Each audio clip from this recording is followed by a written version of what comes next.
नगर मनमाड महामार्गावर भीषण अपघात झालाय। 2 चारचाकी वाहनांची समोरासमोर धडक झाली। या अपघातात 12 साई भक्त जखमी झालेत। जखमींना लोणी येथील प्रवरा ग्रामीण रुग्णालयात दाखल करण्यात आलेले आहे। तर अहिल्यानगर जिल्ह्यातील मनमाड महामार्गावर 2 वाहनांचा भीषण अपघात झालाय। या संदर्भात अधिक माहिती घेऊयात आमचे प्रतिनिधी जयेश सावंत यांच्याकडून। जयेश, हा अपघात झाला ज्यामध्ये 12 साई भक्त हे जखमी असल्याची माहिती आहे। जखमींची सद्यस्थिती कशी? तर काही तांत्रिक अडचणींमुळे आमचे प्रतिनिधी जयेश सावंत यांच्याशी आमचा संपर्क तुटलाय। मात्र मोठी बातमी, 2 चारचाकी वाहनांची समोरासमोर धडक झालेली आहे। अपघातात 12 साई भक्त हे जखमी झालेत।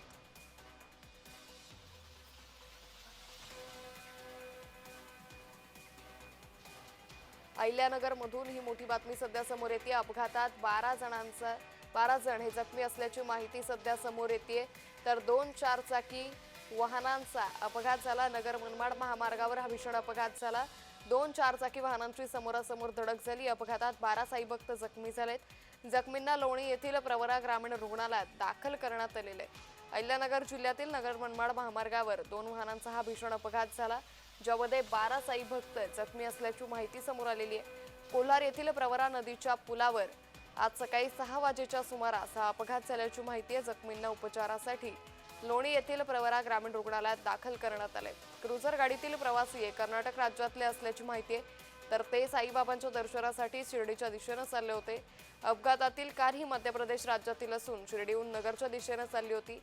या अपघातात कारचं देखील मोठ्या प्रमाणात नुकसान झाले।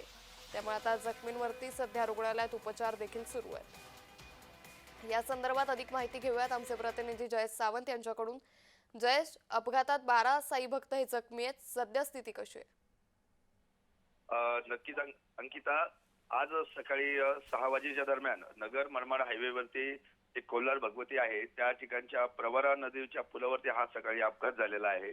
या अपघातात जे आहे क्रुझर आणि नेक्सॉन या गाडीच्या समोर धडक झाल्याने भीषण अपघात झाला।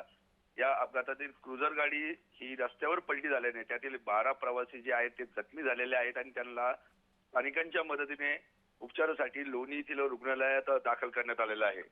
तर अपघातातील जे क्रुझर मध्ये प्रवासी होते हे कर्नाटक राज्यातील होते आणि ते शिर्डीच्या साईबाबांच्या दर्शनाकरिता येत असल्याची माहिती समोर आली आहे। तर अपघातातील दुसरी जी गाडी आहे ते नेक्सॉन गाडी ही मध्य प्रदेश राज्यातील असून ते शिर्डीहून नगरच्या दिशेने चालली होती। निश्चित. सतत जो अपघात झाला, या अपघातानंतर काही काळ जो आहे नगर मनमाड महामार्गावरील वाहतूक विस्कळीत झाली होती। मात्र स्थानिकांनी या ठिकाणी अपघातग्रस्त गाड्या या ज्या आहेत त्या बाजूला घेऊन ही वाहतूक सुरळीत केली आहे।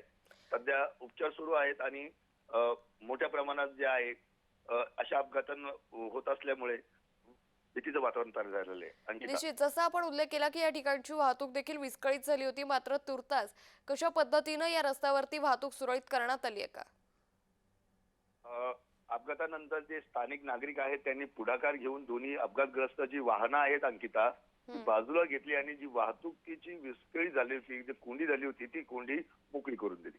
निश्चित जयेश, धन्यवाद आपण दिलेल्या सविस्तर माहितीसाठी।